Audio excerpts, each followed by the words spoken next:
In our last video, we left off at the Thomas Street crossing, and as we continue north down Pine Grove, we looked at the Pine Grove Theater there on the left, and then on the right here, just past Ernest Hammer Shop at the corner of Willow and Pine Grove. Well, of course, there's a problem because Willow's no longer there. But this is where it would have been. It went right across this area, and then it would continue to cross Stone Street all the way to the river almost. On the satellite view of Whipple, you can see the gaps in Whipple. One would be between Stone and Pine Grove, and then the other one would have been in the Edison Shores complex down there. That took out a lot of Whipple Street. On this corner of Whipple and Pine Grove, of course you have to use your imagination because it's not there anymore, was Babcock Dairy. Unfortunately, we don't have a picture of Babcock Dairy, but we do have some mementos here. My mom always told me when I was growing up that they didn't have containers back then, so they would have to bring their own pans in for the ice cream and then walk home with it or get a ride. It must have been pretty hard on a hot day. She said sometimes they even used the dishpan. The city bus had a bus stop at the corner of Whipple and Stone. And in this next video clip, you'll see what those buses looked like.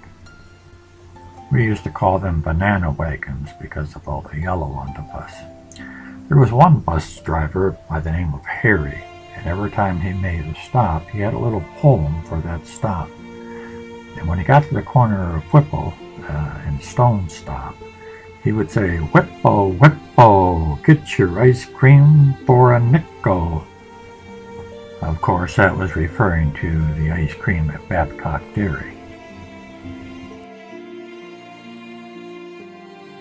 Between the railroad tracks and Whipple, there was an area there where you see the grass in that building, and that was Kerr Lumber storage sheds for lumber.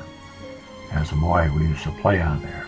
And to the left of the tracks, where that parking lot for Christensen Funeral Home is, that was all McGill Coal Yard, including the funeral home. Part of the lumber company was also on the north side of the tracks. The office is on Stone Street, right near the tracks. I'm very familiar with this area because I was born and raised right there in the parking lot to the funeral home. Of course, there was a house there then, and that house looked like this. It was on the corner of Elk and McPherson.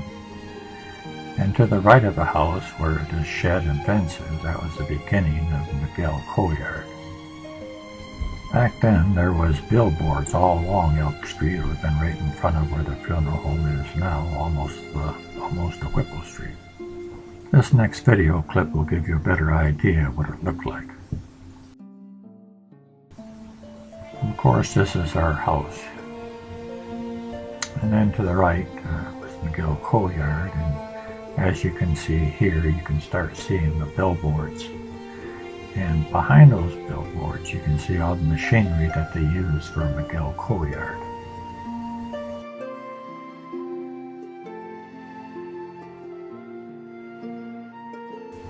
Elk Street used to be a dirt road, and these next pictures you'll see shows them paving it.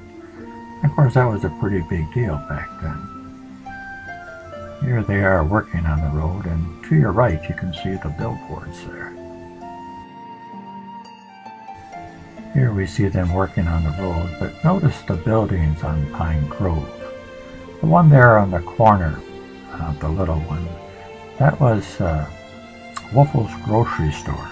That's where we got our groceries in between our shopping at H.A. Smith. And then to the right of that, this light colored building here, was McDonald Marzan hardware store. And of course, that was very convenient for us as well.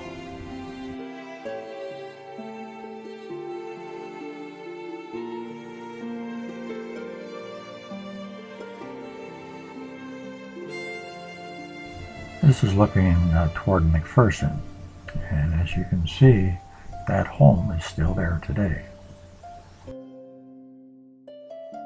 This triangle in front of our house was there as long as I can remember, and we used to play there because that was about the only place we could have some grass to play on. And that's where this picture was taken, with Pine Grove behind us. That's my dad in the middle, myself on the right, and my aunt on the left. My aunt and I grew up together in the same household, and is more like brother and sister. In this picture, Elk Street is still a dirt road, but look at all the cars parked there. That's where they parked when it came to watching a parade on Pine Grove.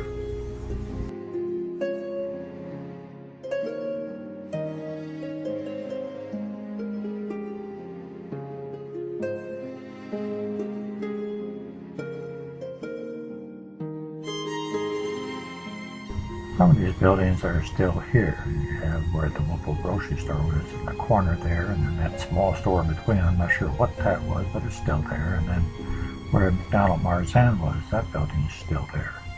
But a lot of the homes are gone. This photo is McPherson looking east from Pine Grove and crossing Elk. And the sidewalk there you see on the right in front of the pickup, that's where this picture was taken.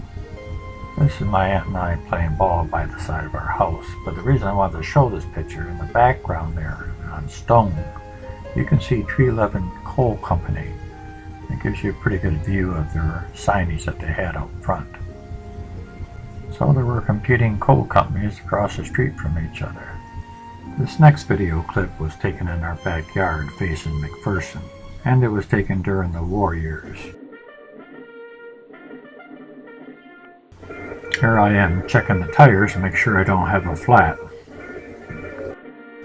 Notice all the toys are wood because during the war years they needed the metal for the war effort. And so the Jeep there is wood, and later on you'll see a gun I'm carrying will be made out of wood. And a rocking horse is made out of wood.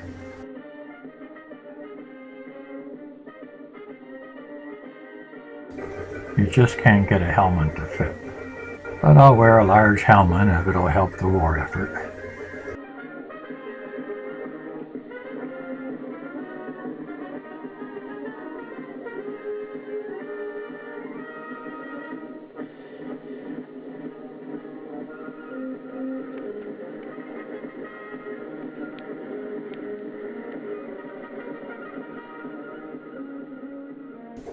Sometimes the motor didn't work in my Jeep and I needed to get a tow.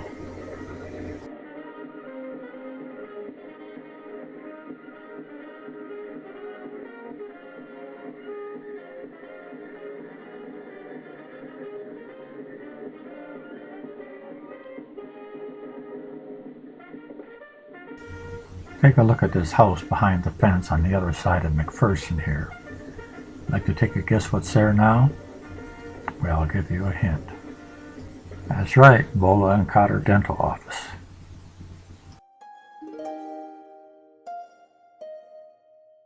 In the late 1800s, the block where I lived, that included McGill Coal Yard and Kerr Lumber Company, was occupied by Stevenson Carriage Company. And you guessed it, they made carriages, and lots of them. Here's an advertisement for the carriage company that I found on eBay. And according to the ad, they were used all over the world by the rich and the poor. Alright, let's go back to Pine Grove and Whippo looking west. That would be Whippo to the right and Elk to the left. On this section of land was American Machine Corporation. And to the west of that is where the old feed knitting mill used to be. This is a view from 10th Avenue. The thing I remember most about feed knitting mill is that my dad got a job there during the strike at Mueller's, and he came home with a bunch of heavy wool socks, which I wore all summer long.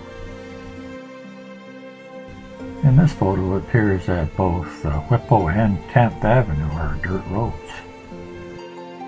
Alright, let's go a little further on Pine Grove North, and now we come to the corner of Lyons and Pine Grove. And this next picture was taken on this very corner on my way to the Monroe School. That's me in the back on the left-hand side. Notice the number of trees on Pine Grove back then. This is where I was headed, the Monroe School, what it looks like today. This was just west of 10th Avenue on Lyons. Notice the roof line. There's no bell tower on it. But when I was going to school, there was a bell tower, as you can see here. They rang the bell once to say, get inside the school, and they rang it twice. On the second ring, you better be in school and in your seat. One of my most vivid memories of Monroe School is that's where I kissed the first girl I ever kissed. And I did it on a dare, and I said, well, I'd kiss her, but my buddies, you'd have to hold her while I kissed her because she wasn't going to do it willingly, I didn't think. And so they held her, one on each arm, held her against a tree, and I gave her a big old kiss right there. Today, of course, that'd be sexual harassment, and I would have been suspended, but she didn't complain to any of the teachers, so I guess it was okay. And according to this picture, it would appear that the bell tower was removed while it was still a school.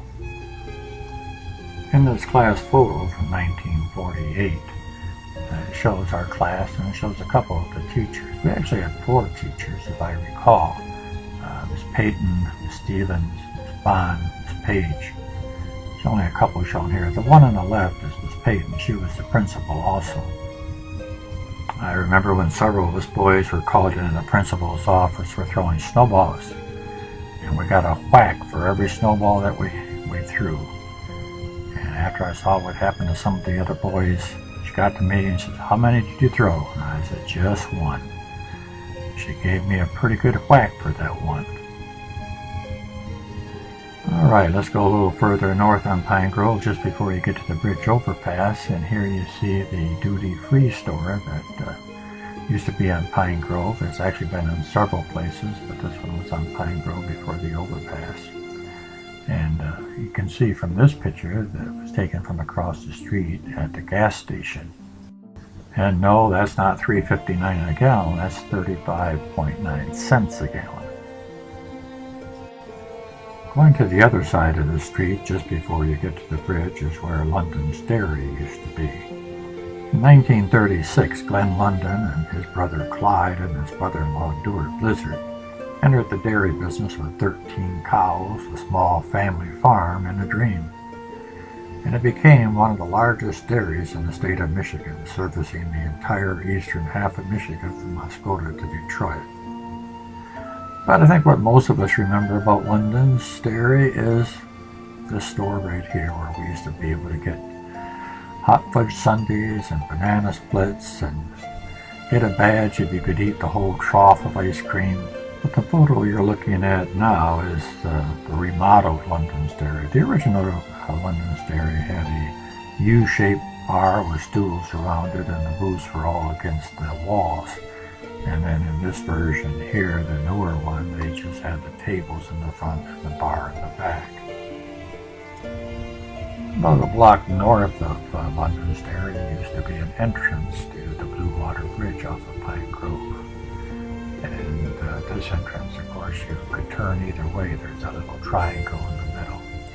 And also you can see the duty-free store there, now on the opposite side of the street from the one we just looked at. And if you look just to the right of that white building is London's Dairy. The original entrance to the Blue Water Bridge was built much closer to Elmwood, as you will see in this next video clip. Elmwood is where that gas station is on the corner. I think it was a Pure gas station. And as we get closer to Elmwood, you can see the booths up there, and you'll see the entrance here shortly.